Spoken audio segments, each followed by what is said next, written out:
अस्सलाम वालेकुम नाजरीन, आप देख रहे हैं प्रोग्राम रियासत और आवाम और मैं हूं मारिया जदू। नाजरीन, आज के प्रोग्राम में बात करेंगे डॉलर की कदर में मजीद इजाफा होता जा रहा है और इस वक्त डॉलर की कीमत की अगर बात की जाए तो वो 205 रुपए से अबूर कर चुकी है और हुकूमती इकदाम की बात की जाए तो वो फिर भी नाकाफी हैं। IMF ने प्रोग्राम बहाल करने से इनकार कर दिया है। अब मजीद IMF डू मोर का मुतालबा कर रहा है और उधर से विफाकी वजीर एहसन इकबाल साहब ने एक बहुत ही प्यारी एडवाइस किया है। वो ये कह रहे हैं कि ज़र मुबादला बचाने के लिए कौम 1 या 2 कप चाय के कम कर दे। तो ये तो वही एडवाइस जो पाकिस्तान तहरीक इंसाफ दिया करती थी कि रोटी कम खाना शुरू कर दे। तो इस मौजूदा हुकूमत में गुज़िश्ता हुकूमत से क्या फ़र्क है, इसके साथ साथ बात करेंगे। वज़ीर ख़जाना मिफ्ता इस्माइल साहब को सख्त सवालात का सामना करना पड़ रहा है और तो और वफाकी वज़ीर रियाज पीर ज़ोदा साहब ये कहते हैं कि पहले ही महंगाई ज़्यादा है, अवाम कोस रहे हैं और मज़ीद जुल्म ना किया जाए। इस पर बात करेंगे, लेकिन इसी बात पर वज़ीर ख़जाना मिफ्ता इस्माइल साहब ये कह रहे हैं कि अगर हमने सख्त फैसले ना किए तो तबाही देखनी पड़ेगी। तो ये और मजीद कितने सख्त फैसले करेगी पाकिस्तान मुस्लिम लीग नून, इससे बात करेंगे। और उसके साथ साथ प्रोग्राम के दूसरे हिस्से में नाज़रीन हम बात करने जा रहे हैं पंजाब में बजट का मामला लटक चुका है और हुकूमत और ऑपोजिशन के दरमियान डेडलॉक कायम हो चुका है। ये डेडलॉक किस किस्म का है? हुकूमत और जो ऑपोजिशन है वो पंजाब में जो डेडलॉक की बातें चल रही हैं वो किस तरह से तय पाएगा। और इसके साथ साथ नाज़रीन हम बात करने जा रहे हैं ये जो मुज़ाकरात हुए हैं, जो मलिक अहमद साहब के ने डायलॉग्स किए थे कुछ, तो वो डायलॉग्स क्या हुए थे, क्या वो कामयाब नहीं हो पाए हैं कि अभी तक बात नहीं मानी जा रही और बजट पास नहीं हो रहा है? इस पे बात करेंगे। और उसके साथ साथ पंजाब हुकूमत का स्पीकर पंजाब असेंबली परवेज लाई को उठाने का सुली फैसला भी सामने आया है और हम ये देख रहे हैं कि वजीर आजम शहबाज शरीफ साहब के बाद अब आसिफ अली जरदारी साहब ने चौधरी शुजात से अहम मुलाकात की है। तो ये इतना अहम क्यों है इस वक्त उनसे मुलाकात करना बार बार, इस पे बात करेंगे। प्रोग्राम का आगाज करूंगी कि पहले हिस्से में नाज़रीन मुझे ज्वाइन कर रहे हैं पाकिस्तान मुस्लिम लीग नून के रहनुमा राना एहसान अफजल साहब। सर, बहुत शुक्रिया प्रोग्राम को आपने टाइम दिया। सर, कहिएगा इस वक्त के जो हालात है पाकिस्तान के, खासकर महंगाई की बात की जाए, बहुत ज्यादा हो चुकी है। मिफ्ता इस्माइल साहब ने बार बार कौम को ये बताया कि मुश्किल फैसले करने पड़ेंगे। तभी हमें देखा पेट्रोल की प्राइस बढ़ी, बिजली की प्राइस बढ़ी, गैस की प्राइस बढ़ी। अभी भी कह रहे हैं और मजीद सख्त फैसले करना पड़ेंगे। IMF मजीद क्या मुतालबात कर रहा है बार बार आपसे, या आपकी हुकूमत से क्या मुतालबा हो रहा है? किस बेस पे, क्या कंडीशंस है जो IMF कह रहा है कि ये कंप्लीट होंगी तो ये प्रोग्राम बहाल किया जाएगा? बिस्मिल्लाहिर्रहमानिर्रहीम, बहुत शुक्रिया। देखें, IMF जो उनके कंसर्न्स हैं वो काफी हद तक पाकिस्तान के भी कंसर्न्स हैं। मिसाल के तौर पे जो रेवेन्यू जनरेशन है उसके अंदर उनका ख्याल है कि जो टैक्सेस हैं वो ज्यादा होने चाहिए हैं या आपका टारगेट रेवेन्यू का ज्यादा होना चाहिए। इसी तरह जो स्लैब था, जहां जो सैलरी क्लास है उसका स्लैब जो है वो 6 लाख से 12 लाख किया गया। वो समझते हैं कि वहां भी शायद टैक्सेस जो है वो लगने चाहिए। इसी तरह जो फिस्कल कंसोलिडेशन है, फिस्कल डेफिसिट जो है उसको कम करने की ऊपर उनकी तवज्जो है कि इसको और कम किया जाए और इसको सस्टेनेबल बनाया जाए। तो सर्कुलर डेट उनका एक बड़ा जो है वो एरिया है जहां वो कंसर्न शो करते हैं कि आपको या तो फिर जो है वो बिजली की कीमतों में इजाफा करना पड़ेगा और आपको सर्कुलर डेट में लाना पड़ेगा।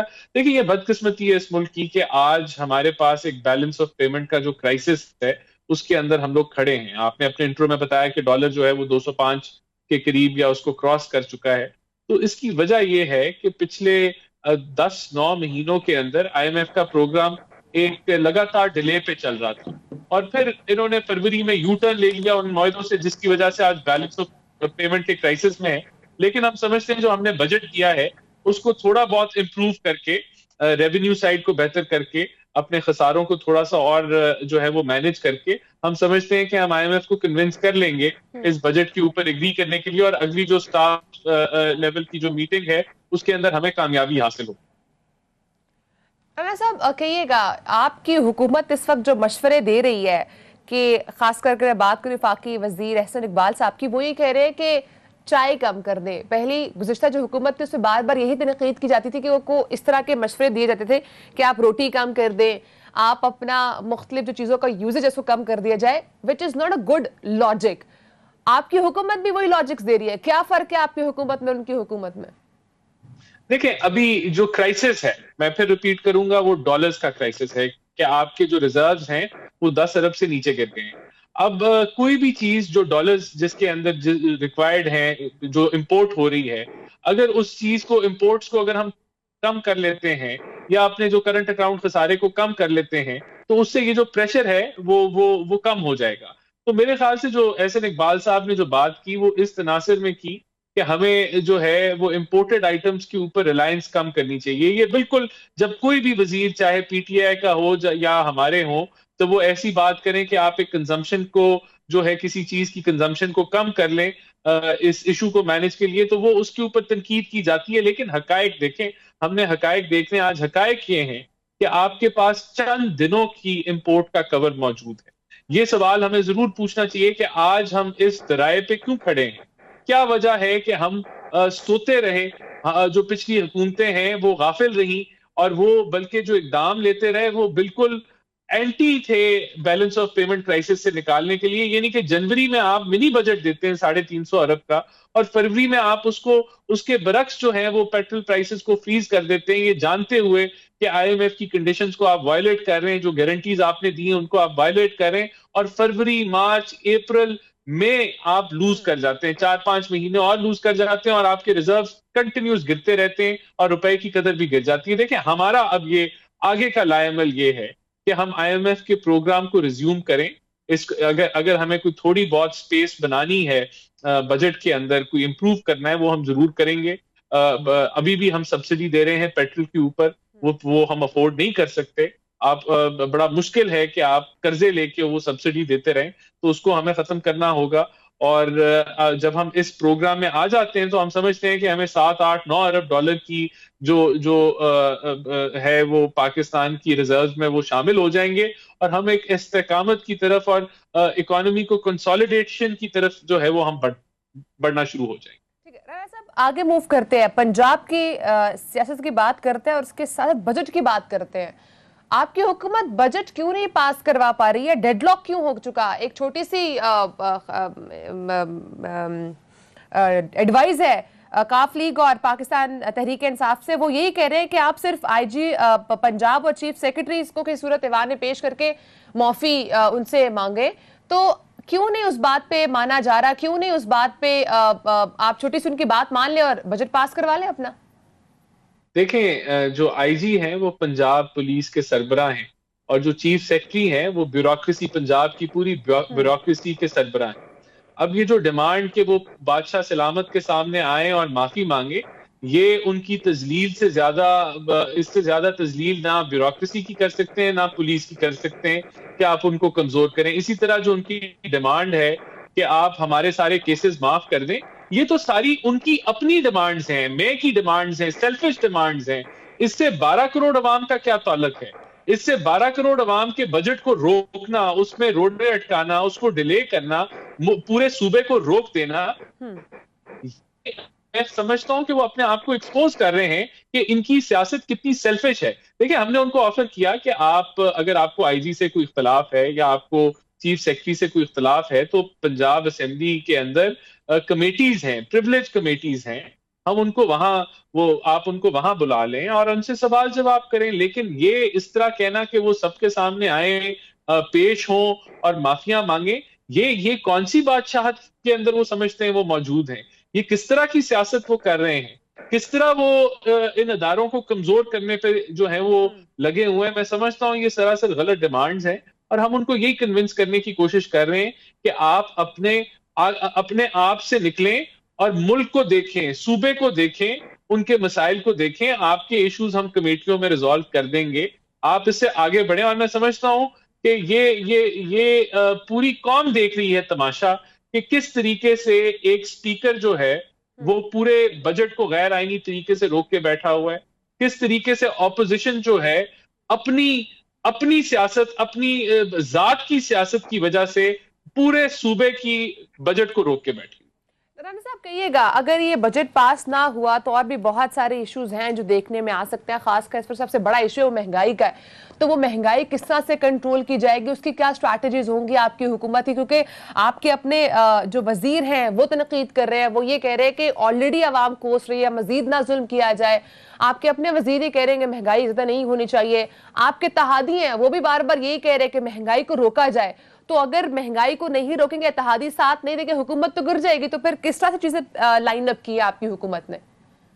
देखिए, ये बजट इंशाल्लाह पास हो जाएगा, हमारे पास मेजोरिटी है। अगर अगर इसी तरह का जो बिहेवियर है वो स्पीकर साहब रखेंगे, कंटिन्यू करेंगे, तो उन पे भी अदम एतमाद आ सकती है। लेकिन मैं समझता हूं कि ये नेगोशिएशन से मसला हल हो जाना चाहिए। जहां तक आपका महंगाई का सवाल है, देखिए महंगाई दो तीन वजूहात से होती है। नंबर एक, इंटरनेशनल कमोडिटी प्राइसेस। नंबर दो, रुपए की गिरावट। और नंबर तीन, आपकी यहाँ मैनेजमेंट गवर्नेंस, और किस तरीके से आपकी आउटपुट होती है मुख्तलिफ फसलों की, और आपके पास क्या स्टॉक मौजूद है, और आप सप्लाई डिमांड। तो हम समझते हैं कि सवाए कमोडिटी प्राइसेस के हम बाकी रुपए की कदर को भी संभालेंगे। वो अगले आने वाले चंद हफ्तों और महीनों में मैनेज हो जाएगा, और इंशाल्लाह ताला गवर्नेंस की तरफ से कोई हमारी कमी पेशी नहीं आएगी। लेकिन महंगाई, हम कोई ये जो पेट्रोल प्राइसेस हम इंक्रीज कर रहे हैं, हमें कोई खुशी नहीं हो रही कि हम पेट्रोल प्राइसेस इंक्रीज कर रहे हैं या बिजली के रेट्स में इजाफा कर रहे हैं। ये जो दिवालियापन की तरफ हमें पीटीआई ने धकेल दिया था, और जिस खाई के अंदर उन्होंने हमें फेंका है, हमें ये तल्ख फैसले उस खाई से निकलने के लिए, बैलेंस ऑफ पेमेंट के क्राइसिस से निकलने के लिए, तो आईएमएफ के साथ हमारे जो मुआहदा है उसको बहाल करने के लिए हमें ये करना पड़ रहा है, जो कि पीटीआई का किया हुआ मुआहदा है। और उसके अलावा दूसरा रास्ता है, वो दिवालियापन है। तो हमें ये सख्त फैसले अपनी पॉलिटिकल कॉस्ट के ऊपर लेने पड़ रहे हैं, और हम ले रहे हैं, क्योंकि हमें मुल्क की जो सर्वाइवल है, उसकी जो सस्टेनेबिलिटी है इकोनॉमी की, वो हमें ज्यादा अजीज है हमारी अपनी सियासत से। राना साहब, अब चूंकि आईएमएफ तो मजीद डिमांड कर रही है, डू मोर का मुतालबा कर रही है, उसी पर मिफ्ता इस्माइल साहब भी कह रहे हैं कि अगर हमने सख्त फैसले ना लिए तो चीजें तबाही की तरफ जा सकती हैं। ऑलरेडी सख्त फैसले लिए जा चुके हैं, और मजीद किन सख्त फैसलों की एक्सपेक्टेशन की जा सकती है आपकी हुकूमत से? देखिए, सख्त फैसले यही होंगे कि जो सब्सिडी पेट्रोल के ऊपर है उसको खत्म किया जाएगा।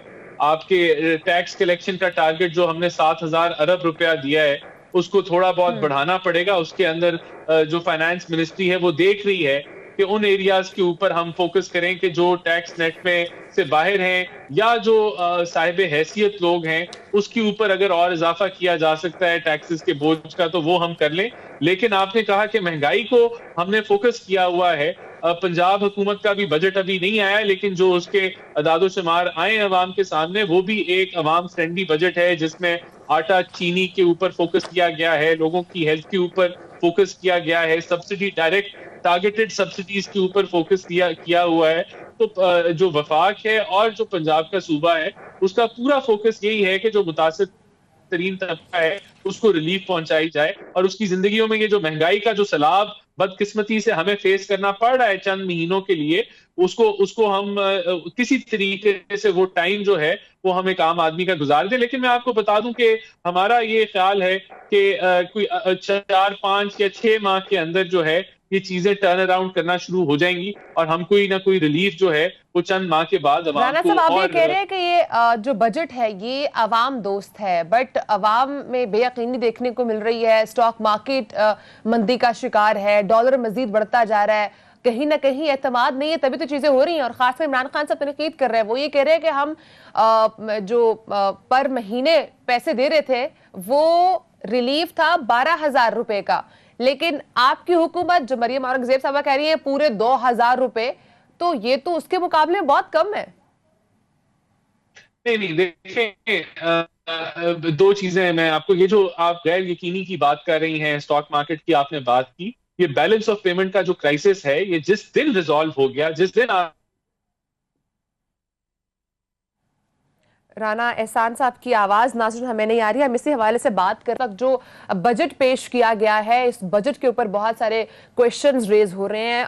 मुस्लिम लीग नून का तो ये कहना है कि आवाम दोस्त बजट है। कुछ इकोनॉमिस्ट भी ये कह रहे हैं कि ये जिस तरह से एक्सपेक्टेशंस थी कि बहुत ही टफ किस्म का बजट होगा, बट कहीं ना कहीं मुस्लिम लीग नून ने कोशिश की रिलीफ देने की, लेकिन जो जिस किस्म के रिलीफ की आवाम की एक्सपेक्टेशंस थी वो रिलीफ कहीं ना कहीं इसमें नहीं दिया गया। और खासकर जब अगर आईएमएफ की बात करें तो आईएमएफ मजीद डू मोर का मुतालबा भी कर रहा है, और इसी पर मिफ्ता इस्माइल साहब भी कह रहे हैं कि कुछ मजीद सख्त फैसले करना पड़ेंगे। तो अब आवाम ये इंतजार कर रही है किस किस्म के सख्त फैसले हो सकते हैं, क्योंकि ऑलरेडी बिजली की कीमत बढ़ा दी गई है, पेट्रोल की कीमत बढ़ा दी गई है, गैस की कीमत बढ़ा दी गई है, जो मुख्तलिफ शैख़ और नोश है उनकी कीमतों में इजाफा किया गया है। तो ये कितनी महंगाई हो सकती है, ये कितना रुपए की बेकदरी हो सकती है। तो ये बहुत सारे क्वेश्चंस हैं इस वक्त जो आवाम के दिमाग में भी हैं। नाज़रीन, हमारे साथ मौजूद है राना एहसान अफजल साहब, पाकिस्तान मुस्लिम लीग नून के रहनुमा। सर, बहुत शुक्रिया, आपने प्रोग्राम को टाइम दिया। यहाँ पे ब्रेक का टाइम है नाज़रीन, ब्रेक के बाद हमें ज्वाइन करेंगे राय साकिब साहब। उनसे पूछेंगे जो पंजाब में बजट का मामला है,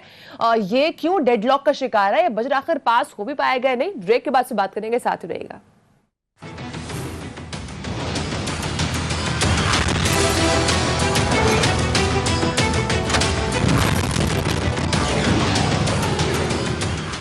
वेलकम बैक नाज़रीन, पंजाब हुकूमत और अपोजिशन में डेडलॉक के बाद सूबाई वज़रा ने बजट इजलास आइंदा माह तक मुलतवी करने की तजवीज़ दी है। बजट पास नहीं हो पा रहा है, बजट पास नहीं होगा तो और भी बहुत सारे कॉन्सिक्वेंसेस पंजाब को देखने पड़ेंगे। तो कौन कौन से कॉन्सिक्वेंस हो सकते हैं, उसके साथ साथ ये जो मुज़ाकरात चल रहे हैं पंजाब हुकूमत में और अपोजिशन में रिगार्डिंग दिस बजट सेशन, तो ये क्यों मुज़ाकरात कामयाब नहीं हो पा रहे हैं, इस पर भी बात करेंगे। उसके साथ नाज़रीन यही बात करेंगे कि ज़राए के मुताबिक बताना है कि वज़रा और लीगी अरकान ने बजट 20 खाली नशिस्तों के इंतखाबात के बाद करवाने की तजवीज़ भी दी है और उसके साथ साथ वज़ीर आला से मुशावरत में आईजी और चीफ सेक्रेटरी को किसी सूरत ऐवान में पेश ना करने का भी फैसला किया गया है। तो अगर ये डेडलॉक बरकरार रहेगा तो ये बजट पेश कैसे होगा, और अगर बजट पेश नहीं हो पाएगा तो बहुत सारे और भी मसले ये पंजाब के सूबे में हम देख सकते हैं। क्योंकि इस वक्त अगर पीटीआई की बात की जाए तो पीटीआई रहनुमाओं के खिलाफ मुकदमात खारिज करने के लिए तहकीकात पर काम बंद करवा दिया गया है। एडवोकेट जनरल और एडिशनल चीफ सेक्रेटरी दाखिल ने तहकीकात पर काम बंद किया है और ज़राए ने यही बताया कि स्पीकर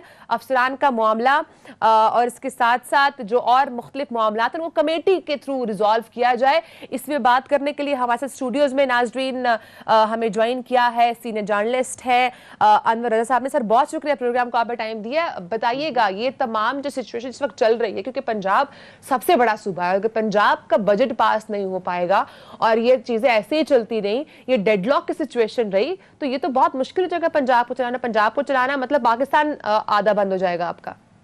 देखिए, कस्टोडियन जो होते हैं वो स्पीकर होते हैं। पंजाब असम्बली में आज जो कुछ हुआ, और ये सिर्फ इसलिए था कि जो अपोजिशन है वो चाहते ये हैं कि जो उनके साथ माजी में सलूक हुआ जब वो गवर्नमेंट में थे और जो क्यास पैदा किया गया उस वक्त पंजाब असम्बली में, उसको दूर करने के लिए अब उनके पास ये मौका अच्छा है कि आप अपने जो मुतालबात हैं वो मंजूर करवाएं। और उसके लिए उन्होंने ये भी कहा कि आईजी को और चीफ सेक्रेटरी को भी इस असम्बली में आना चाहिए और जो पार्लियामेंटेरियंस हैं उनके साथ जो नारवा सलूक बरता गया था उस पर उनसे माजरत करनी चाहिए। और कुछ और मुतालबात हैं जो गवर्नमेंट और अपोजिशन के माबैन चल रहे हैं, अगर तो उन पर एग्रीमेंट होगा, डेफिनेटली होगा, आज नहीं तो कल होगा, और जो पंजाब असम्बली का बजट है वो डेफिनेटली पेश किया जाएगा। ये सिर्फ पॉलिटिकल एक माइलेज लेने की कोशिश की जा रही है अपोजिशन की जानिब से, और हुकूमत को इस वक्त मजबूरी है, उन्हें ज़रूरत भी है कि अपोजिशन को आपने साथ लेकर चलना है। तो उसके लिए ज़रूरी है कि उनको उनके साथ मुज़ाकरात करने पड़ेंगे। और आज जो कुछ हुआ अनफॉर्चुनेटली वो माजी में भी हमने देखा, ऐसा नहीं होना चाहिए था, क्योंकि कस्टोडियन ऑफ द हाउस जो होते हैं वो बिल्कुल गैर जानिबदार होते हैं। और दूसरा आपको देखना यह है कि हुकूमत इस वक्त बैकफुट पर जाएगी क्योंकि उन्होंने बजट को मंजूर करवाना है, और ऐसा हिस्ट्री में कभी नहीं हुआ कि आप बजट किसी भी सूबे का मंजूर ना हुआ हो। डेफिनेटली इसमें जो नादीदा कुव्वतें हैं वो भी अपना रोल ज़रूर प्ले करेंगी और बजट डेफिनेटली पेश होगा और उसको मंजूर भी करवाया जाएगा। और इससे कबल जो हुकूमत और अपोजिशन के दरमियान मुज़ाकरात हैं और जो सॉफ्ट रवैया अपनाया जाएगा दोनों जानिब से, वो अब आप मुस्तकबिल में देखेंगे आइंदा 2 से 3 रोज़ में।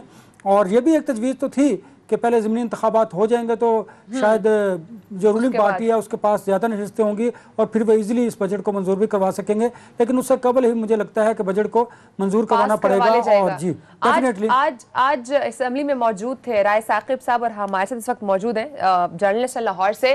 राय साकिब, बहुत शुक्रिया, आपने प्रोग्राम को टाइम दिया। साकिब, कहिएगा क्या सिचुएशन वहां पर आज रही, क्यों पाकिस्तान तहरीक इंसाफ बजिद है, क्यों हम अक्सर मामलात में ही देखते हैं कि पाकिस्तान तहरीक इंसाफ डेडलॉक की तरफ जाती है। बजट है, पास होने दें।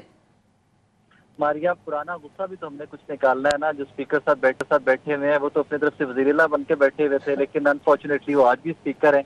कहानी कुछ इस तरह की है मारिया कि कल रात को डेडलॉक खत्म हो गया था ऑलमोस्ट, बहुत सारी टर्म्स एंड कंडीशन पे मामलात तय पा गए थे। ऑपोजिशन अग्रीड थी कि चीफ सेक्रेटरी और आईजी को ऐवान में ले आए, हम हुल्लड़बाजी नहीं करेंगे, कोई ऐसा हेट स्पीच भी नहीं होगी, सिर्फ आप उनको ऐवान में ले आए एक दफा आके। और गवर्नमेंट वाज अग्रीड, गवर्नमेंट ने कह दिया जी ठीक है, हम कल आईजी साहब को और चीफ सेक्रेटरी पंजाब को आपके सामने ऐवान में ला के डाइस पे बिठा देंगे और बाकी उसके बाद कार्रवाई रूटीन की होगी।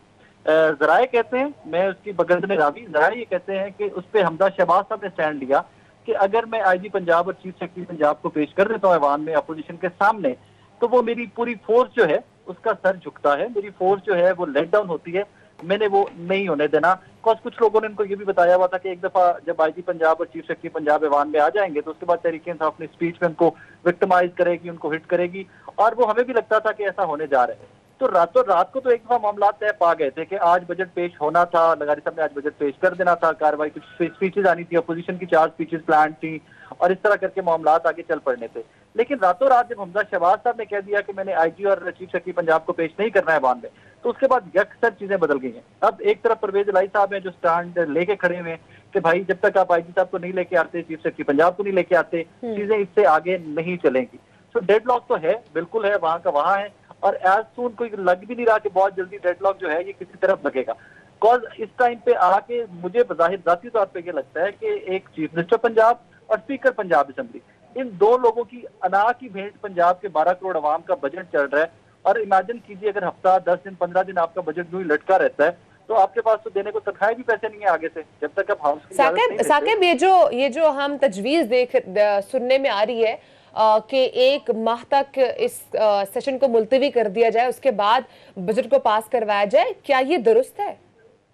मारिया, ये एक तजवीज सर्कुलेट जरूर कर रही है। उसकी वजह ये है कि अगर आप 1 महीना निकाल जाते हैं, ज़िमनी इंतखाबात हो जाए, तो नून लीग बड़ी होपफुल है कि उनके पास एक अच्छा खासा हैंडसम नंबर 20 सीटों में से 7 और ऐड हो जाएगा नून लीग के एमपीएस का, तो वो जरा सेफ पोजीशन में चले जाते हैं। बिकॉज अभी एक टेक्निकलिटी भी है कि नून लीग और तहरीक-ए-इंसाफ के एमपीएस का नंबर पास है, एक आधे वोट का फर्क पड़ना है। अगर ये आज बजट पेश कर भी देते हैं तो इन्होंने पास करवाने के लिए नंबर पूरे कहां से करने थे, एक वो भी बहुत बड़ा प्रॉब्लम आएगा, वो बड़ा बुरान आएगा इन डेज टू कम।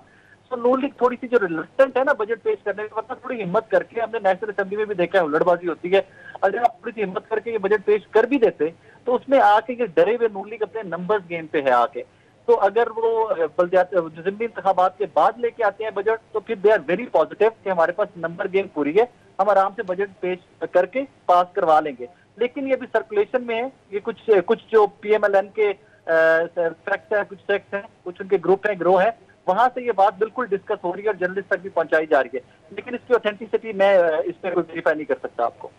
और साकिब, जो परवेज इलाही साहब के अगेंस्ट जो वोट ऑफ नो कॉन्फिडेंस की खबरें सामने आ रही है, उनमें कितनी सदाकत है? उसमें एक तो जो लाहौर के हमारे बात मूव कर रही है, वो तो ये मूव कर रही है कि जी पीपल्स पार्टी सेंटर है। साकिब की आवाज हमें नहीं आ रही है, मैं अनवर आपकी तरफ आऊंगी, कहिएगा। अभी साकिब ने भी कहा कि पाकिस्तान तहरीक-ए-इंसाफ में गुस्सा है जो वो निकाल रहे हैं, इसलिए हर ऐसी बात पर डेडलॉक क्रिएट कर दिया जाता है, जानबूझ के चीजों को ऐसे किया जाता है। तो आप क्या समझते हैं, हर वक्त हर ऐसी सिचुएशन में क्यों पाकिस्तान तहरीक-ए-इंसाफ चीजों को डेडलॉक की तरफ ले जाती है, जबकि बजट का मामला आवाम से जुड़ा है? अगर बजट पास नहीं होगा तो बहुत सारी और ऐसी हमारी तरक्याती चीजें होंगी, बहुत सारे सैलरी से रिलेटेड चीजें होंगी जिससे आवाम की आगे रोजमर्रा की चीजें चलनी है, तो वो तो रुक जाएंगी, तो फिर किस तरह से प्रोसेस हो रहा होगा? देखिए, पाकिस्तान तहरीक-ए-इंसाफ के पास यही मौका था कि वो पॉलिटिकली अपने आप को एंगेज करते और हुकूमत को टफ टाइम देते, तो उन्होंने दिया और ये इनका राइट भी था और उन्होंने ऐसा करना भी था। और दूसरा, आपको पता है कि परवेज इलाही साहब कहाँ से डिक्टेशन लेते हैं और कौन उन्हें डिक्टेट करता है और किस लिए वो इस तरह कर रहे हैं। डेफिनेटली उन्होंने करना था। मैं आपको बताऊं, अल्टीमेटली ये मामला हल होना ही है, आज नहीं तो कल तक ये मामला हल होगा। ज़ाहिर है पंजाब की जो सूरत हाल है वो शहबाज शरीफ साहब को भी पता है और वो चाहते हैं कि पंजाब का बजट पेश हो और उसको मंजूर भी करवाया जाए, और इस हवाले से बैकडोर राब्ते जो हैं वो भी किए जा रहे हैं, परवेज इलाही से भी राब्ते किए जा रहे हैं और बाकी जो उनके मेम्बरान्स हैं उनके दरमियान भी बातचीत हो रही है और डेफिनेटली इस मामले को हल कर लिया जाएगा। हाँ, ये बात बिल्कुल दुरुस्त है कि आप अगर अपने फोर्सेस के चीफ को और चीफ सेक्रेटरी को अगर पंजाब असेंबली में लेके जाते हैं तो डीमोरलाइज होगी आपके जो काम करते हैं आपके साथ लोग इदारों में, ऐसा एक तासुर पैदा होगा। लेकिन देखिए, अगर आपने इस मुल्क को देखना है, सूबे को देखना है, उसके बजट को देखना है, आवाम को देखना है, तो ये अपनी अना जो है उसको आपको कुर्बान करना पड़ेगा और डेफिनेटली ऐसी सूरत हाल में हुकूमत को बैक स्टेप पर जाना पड़ता है, क्योंकि देखिए अपोजिशन को तो विन विन सिचुएशन है दोनों सूरतों में। अगर तो हुकूमत बैक स्टेप पर नहीं जाती और अपनी अना और अपनी ज़िद पर कायम रहती है तो उसका नुकसान हुकूमत को ही होगा। सो हमजा शहबाज जो चीफ मिनिस्टर हैं उन्हें अपनी अना को कुर्बान करना पड़ेगा और ये ज़िद की बात नहीं है, ऐसा होता है और ये कोई पहली मरतबा नहीं है कि किसी स्टैंडिंग कमेटी में या पार्लियामेंट हाउस के सामने किसी कोई आईजी या चीफ सेक्रेटरी पेश ना हुआ हो, इससे पहले भी पेश होते रहते हैं। सिर्फ ये अना की बात है, हमें अपनी अना को कुर्बान करना पड़ेगा, ख़त्म करना पड़ेगा एक लम्हे के लिए। देखिए ये ऐसा हरगिज़ नहीं कि आईजी पहले कभी नहीं पार्लियामेंटेरियंस के सामने पेश हुए, वो स्टैंडिंग कमेटीज़ में होते हैं और वहाँ पर बड़ी तलखी भी होती है। और आपने देखा माजी में भी तहरीक इस्तेहकाक पंजाब में भी पेश होती रही हैं इन ब्यूरोक्रेसी के ख़िलाफ़, और इस्लामाबाद नेशनल असम्बली में भी ऐसा होता है, हमने देखा है। लिहाजा इस वक्त ज़रूरत यह है कि जो हुकूमत पंजाब है उसको ख्याल करना चाहिए, उसे देखना चाहिए कि मुझे बजट मंजूर करवाने के लिए एक तो उनके साथ मुज़ाकरात करने चाहिए और दूसरा मुझे बैकस्टेप पर जाने की जरूरत है। भी थे और ये मुतालबा पाकिस्तान तहरीक इंसाफ कितना वैलिड है। अनवर साहब मैं इसकी तरफ भी आऊंगी, लेकिन उससे पहले चूंकि साकिब हमारे साथ है तो इसका मैं फ़ायदा उठाऊंगी। नाज़रीन, तनकीद हो रही है कि उन्होंने बहुत ही गैर इखलाकी एक्ट दिखाया था, उसी पे राय साकिब साहब ने उनसे सवाल किया कि आपने जो ये किया था आप इसको जस्टिफाई करते हैं, उस पर अता तारड़ साहब ने क्या जवाब दिया, पहले ये सुन ले, फिर हम साकिब से बात भी करते हैं। मुहज़्ज़ब रह के बात करते हैं। कल आपने पूरे अवान को मिडिल फिंगर दिखा के आप निकल गए। Are you embarrassed? देखिए बात ये है, I am a very democratic person, और कल जब आइन के तहत मैंने हल्फ लिया, इन्होंने मुझे एम्बैरस करने की कोशिश की। I walked out gracefully accepting that if they are stopping me that's fine. मैं बाहर चला जाता हूँ, मैं बजट नहीं रोकना चाहता। 12 करोड़ आवाम का ये बजट है, मैं ग्रेसफुली बाहर जा रहा हूँ। पीछे से नारे लगाए गए, गालियाँ दी गई हीट ऑफ द मोमेंट में। बिल्कुल आई मेड अ जेस्चर, मगर जो आइन के साथ इन्होंने खिलवाड़ किया, इनकी किताब के साथ, आर दे एम्बैरेस्ड? मैं समझता हूँ I shouldn't have done it. I admit that I shouldn't have done it, but having said that, democratic norm जिन्होंने तबाह किए हैं उसको बहाल करते करते टाइम लगेगा। अभी भी टाइम है, मिल बैठ के इन चीज़ों को रिजॉल्व करना चाहिए। ये बजट है जिसमें एक आम आदमी को रिलीफ दिया गया है। अगर ज़ाती अनाद के पीछे बजट को ख़राब किया जाएगा तो मामला ख़राब होगा। साकिब, जो जेस्टर था उसको जस्टिफाई तो नहीं किया जा सकता, लेकिन बहरहाल अता तारड़ साहब ने बड़ेपन का मुजाहिरा किया है, सॉरी भी किया है उन्होंने, और उन्होंने एक्सेप्ट किया है कि जो भी हुआ वो हीट ऑफ द मोमेंट हुआ। बिल्कुल ऐसे ही ऐसा मारिया, इसमें भी थोड़ी सी बहस कुछ और है। अता तारड़ साहब क्लेम करते हैं कि मैंने हल्फ वजीर का उठाया हुआ है। वो एमपीए नहीं है, वो इलेक्टेड मेंबर नहीं है, वो वजीर का हल्फ कैसे उठा सकते हैं? ये एक नई बहस है, और मैं आज पंजाब असेंबली में मैंने इस बहस का आगाज किया था कि आप मुशीर का हल्फ उठा सकते थे, आप वजीर का हल्फ कैसे उठा सकते हैं? और अगर आप वजीर नहीं है तो, और जो रूल्स ऑफ बिजनेस है पंजाब असेंबली के और नेशनल असेंबली के, वो डिफरेंट है। नेशनल असेंबली के रूल्स ऑफ बिजनेस अलाउ करते हैं कि नॉन इलेक्टेड बंदा अगर वो सेनेटर है तो वो वहां पर जाके असेंबली में बैठ सकता है। अगर वो इलेक्शन लड़ने जा रहे हैं, उनकी जमात उनको नॉमिनेट कर रही है किसी हल्के से इलेक्शन लड़ने के लिए, और वो हल्फ उठा लेते हैं वजीर का, तो वो भी जस्टिफाइड है। पंजाब असेंबली के रूल्स की जस्टिफाई नहीं करते। ये एक अलग से बहस है जिसका आगाज होना चाहिए। अता तारड़ साहब से सवाल पूछा जाना चाहिए कि भाई आपने वजीर का हल्फ पहले कैसे उठा लिया? आपको तो मुशीर का हल्फ उठाना चाहिए था। और अगर आप इलेक्शन नहीं लड़ने जा रहे थे जिमनी हल्कों में से, जिमनी जो इंतखाबात रहे, किसी भी हल्के में से आप इलेक्शन नहीं लड़ने जा रहे थे, आपकी पार्टी आपको इलेक्शन नहीं लड़वाने के मूड में थी, तो आपने वजीर का हल्फ क्यों रिस्क लिया? क्यों आपने वजीर का हल्फ उठाया? क्योंकि उसकी बैक स्टोरी ये है कि अता तारड़ साहब को PP 158 से नून लीग जिमनी इंतखाबात में इलेक्शन लड़वाने जा रही थी, इसलिए उनको वजीर का हल्फ दिलवा दिया गया। अब जब इलेक्शन लड़वाने जा रही थी तो लाहौर की जो नून लीग है वहां से कुछ रेजिस्टेंस आई है अता तारड़ साहब के लिए कि अगर एक बाहर से बंदा आके यहाँ पर आप उसको टिकट दे देते हैं तो बाकी तंजीम कहाँ पे गई।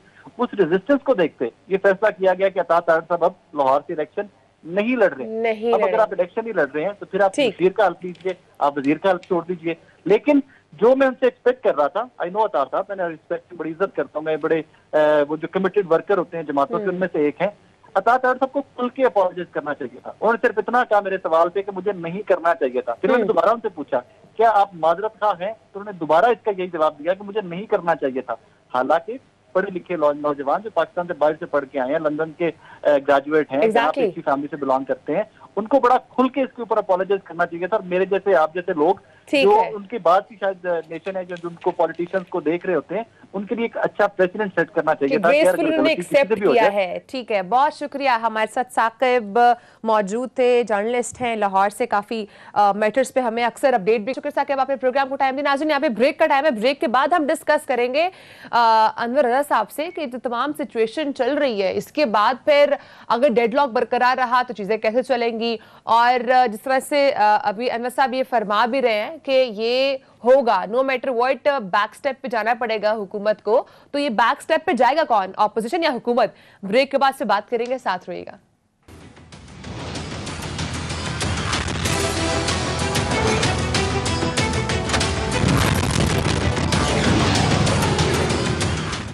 वेलकम बैक नाजरीन। ब्रेक पर जाने से पहले हम बात कर रहे थे कि किसी एक को तो बजट के लिए, बजट के पास होने के लिए या तो ऑपोजिशन को या तो हुकूमत को बैक स्टेप पे जाना पड़ेगा। तो अनवर साहब, आप क्या समझते हैं, हुकूमत का जाना ज्यादा अच्छी बात होगी बैक स्टेप पे या ऑपोजिशन का?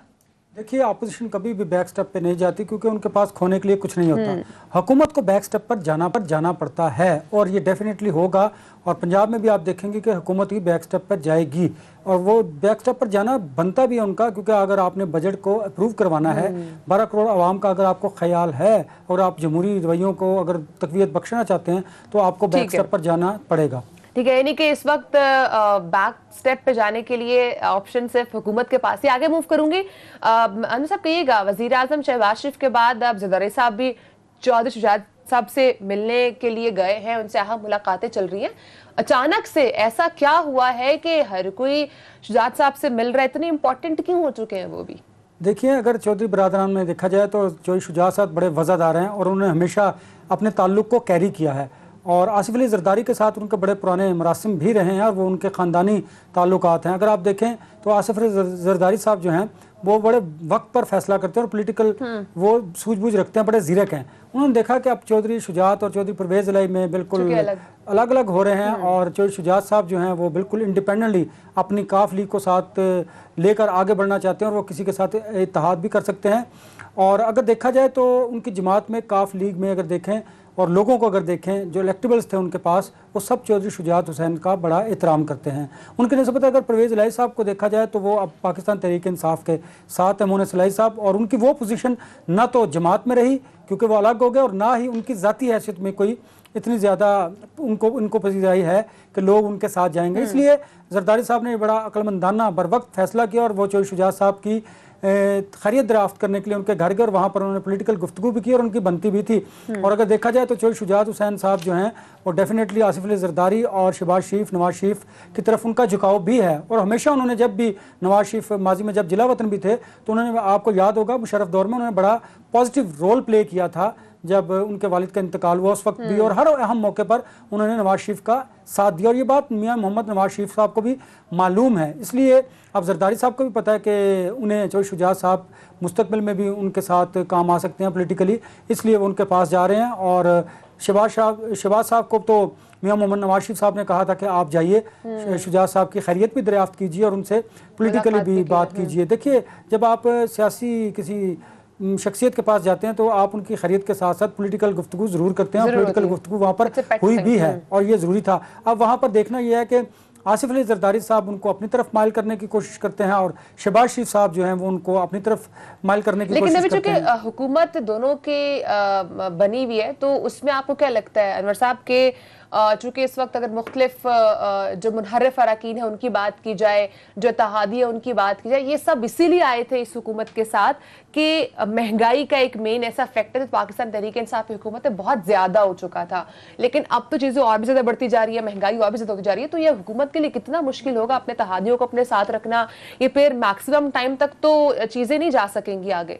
देखिए, हमारे आपके सवाल के दो हिस्से हैं। एक तो यह है कि मुनहरिफ अरकान वो इसलिए नहीं आए थे हुकूमत के साथ, वो इसलिए हुकूमत के साथ थे, उनको वो बुग़्ज़ इमरान में हुकूमत के साथ आए थे। अच्छा। इमरान खान के साथ उनका तनाज़ा था क्योंकि ना तो वो फंड्स दे रहे थे और ना वो किसी की पार्टी के अंदर बात सुन रहे थे। वो तो इसलिए इन लोगों के साथ शामिल होते हैं। हाँ, जहाँ तक इत्तेहादियों की बात है तो उन्होंने यही उज़र पेश किया था कि हम इसलिए इस नई गवर्नमेंट का हिस्सा बन रहे हैं क्योंकि हमने लोगों में भी जानना है, हमने अवाम में जानना है। इत्तेहादियों की बात है वो भी मैं आपको वो इत्तेहादियों की बात कर रहा हूँ कि इत्तेहादी इसलिए हुकूमत के साथ आए थे कि वो बिल्कुल उनका क्लेम यही था कि महंगाई है, बेरोजगारी और बड़ा हमें क्रूशल टाइम मिल रहा है। अब वो इसलिए, लेकिन अब वो इसलिए उनकी बातें भी नहीं सुनी जा रही थी, उनके जो मुतालबात था वो भी नहीं इमरान खान साहब पूरे कर रहे थे, इसलिए वो अब आए हैं। फिल्म नून और अलाइज पार्टी इसलिए शामिल हुए हैं। एक तो देखिए, फौरी तौर पर बजट में उनको 50-50 करोड़ रुपए मिल गए हैं। अब वो अगर अपने हलकों में जाएंगे, वहाँ पर डेवलपमेंट वर्क्स करेंगे तो उनको कुछ ना कुछ तो फेस सेविंग। लेकिन मुश्किल होगा हुकूमत के लिए इन तमाम इत्तेहादियों के साथ रखना। बहुत शुक्रिया सीनियर जर्नलिस्ट अनवर राजा साहब, नाज़रीन हमारे साथ मौजूद थे, टाइम दिया। टाइम खत्म हो चुका है नाज़रीन, आपसे कल मुलाकात होगी। अपना बहुत सारा ख्याल रखिएगा। अल्लाह हाफ़िज़।